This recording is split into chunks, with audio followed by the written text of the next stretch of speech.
The guys at MultiplyMii have been incredible. I think the good thing was that we'd never really had a bad candidate put our way. So there was clearly a lot of work done on the MultiplyMii side in terms of qualifying those candidates. We wanted to keep the performance management in-house because we see these guys as being longer-term hires, hopefully, which is a big part of the reason why Sim and I are coming to the Philippines next month to spend some time with them, get to know them, and hopefully that will benefit everyone in terms of staff retention. But also, yeah, it's an opportunity to make them feel part of the company. And so even though it is a little bit more work on our end, I think it's well worth it for us in terms of really bedding them into what we do. What I'll say as well about MultiplyMii is that we haven't had one hire that's taken longer than a month. I think that's the longest we've taken. It's just very quick turnaround. The quality of candidate that we've ended up with is excellent. We've had a product researcher role where we thought this is going to be a really important hire because this is something that got me out of a lot of hours during the week if we made a really good one. So we made a real point in saying, look, our budget's a bit higher for this one, and the guy we've ended up with is just an absolute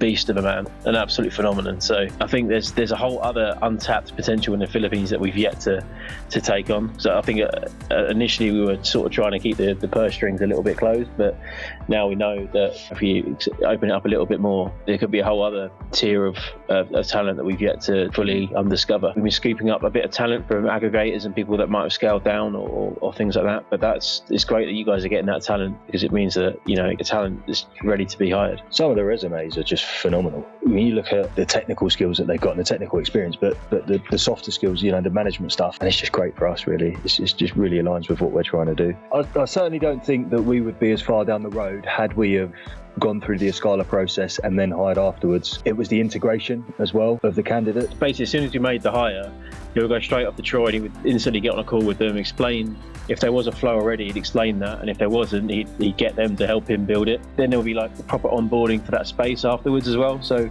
everyone knew exactly what was expected from them on the ClickUp side of things and how that flow would work. In most cases, they were also involved in building that as well, which is great to see. Even afterwards, he gave us feedback on, you know, the conversations that you'd had with the guys and things like that. So yeah, it really did help us. And I think, yeah, it's sort of straight off the bat, it was kind of like you're in a serious company now, because, you know, you'd hate for them to think, oh, is my job safe? You know, how long am I going to be here for? You know, and it gives them the reassurance, and it gives us the reassurance of how we're going to do things going forward. We couldn't hire remotely before. It wouldn't have worked. Even the management of that person would have been so poor because we would be running around the headless chickens. We would not have had time to build out these processes or even to feed back to them properly. And so one definitely feeds into the other in that regard.